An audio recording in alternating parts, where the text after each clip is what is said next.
So hi and hello, welcome to our channel named Algo Exploration. My name is Samir, and in this today's lecture we will going to learn what actually time complexity means, types of analysis in terms of time complexity, and then we will going to deal with the problems of time complexity. So there will be going to hell a lot of problems on time complexity. So let's get started. Now, what actually time complexity means? Time complexity is time required to compile the program and to run the program. So compile the program and to run the program. Now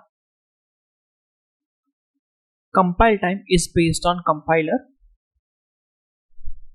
and runtime is based on processor. Compiler is a software and processor is a hardware. Since compiler is a software, it will be written in some languages.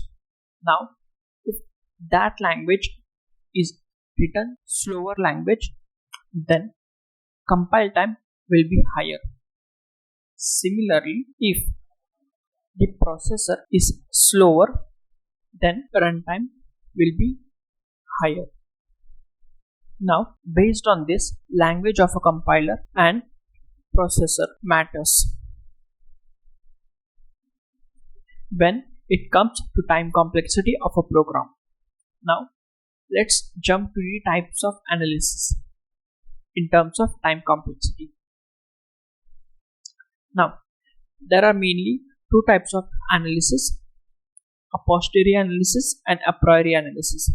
Now, here, since these analyses are based on time complexity, we will going to talk in terms of time complexity. Time complexity of a program here in a posteriori analysis is dependent on language of a compiler and a processor, but in a priori analysis it is not dependent in language of a compiler and a processor. Due to this, in a posteriori analysis, if the language of a compiler is slower and processor is also slower, then there will be a worst scenario. If it is average, then there will be an average scenario only. And if the language of a compiler is faster and the processor is also faster, then this will be the best case.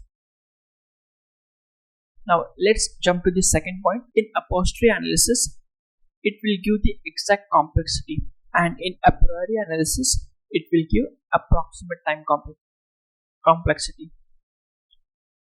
The third point is, if the system changes, then the complexity will change. Suppose there are three systems A, B and C. Since the language of a compiler and a processor matter here, in this case, the time complexity of a particular program P in system A will be 10 nanoseconds, in system B will be 8 nanoseconds, and in system C it might be 12 nanoseconds.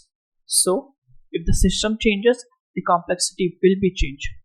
But in a priori analysis, here the time complexity is not dependent on the compiler language or a processor. If we run a program P in these three systems,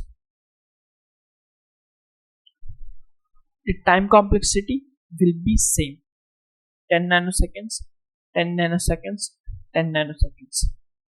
This is just an assumption that it will take 10 nanoseconds.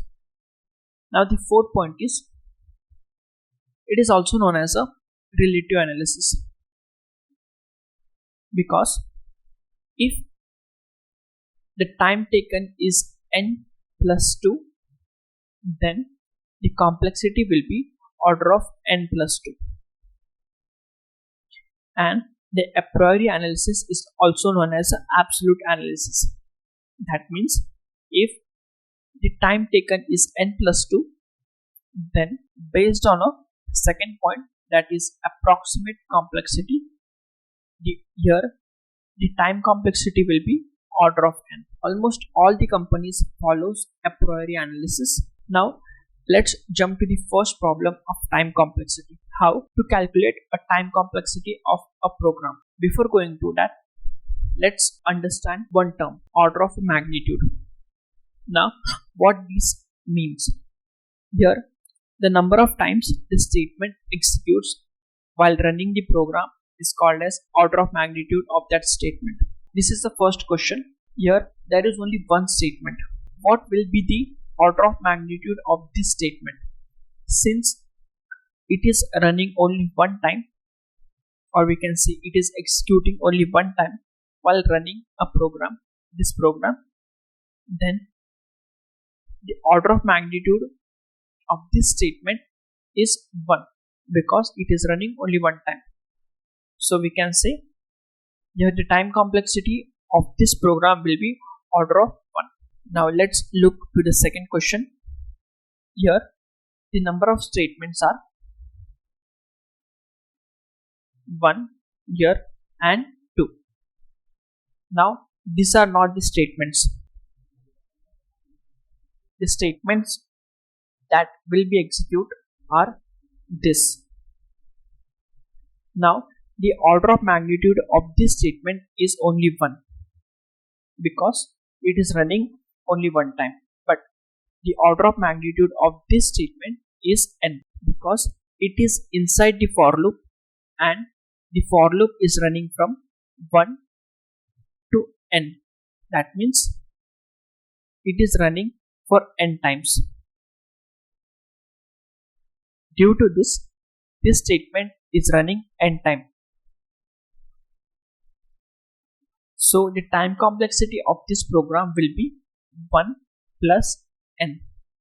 So according to a priori analysis, the time complexity will be order of n. Now let's see third example.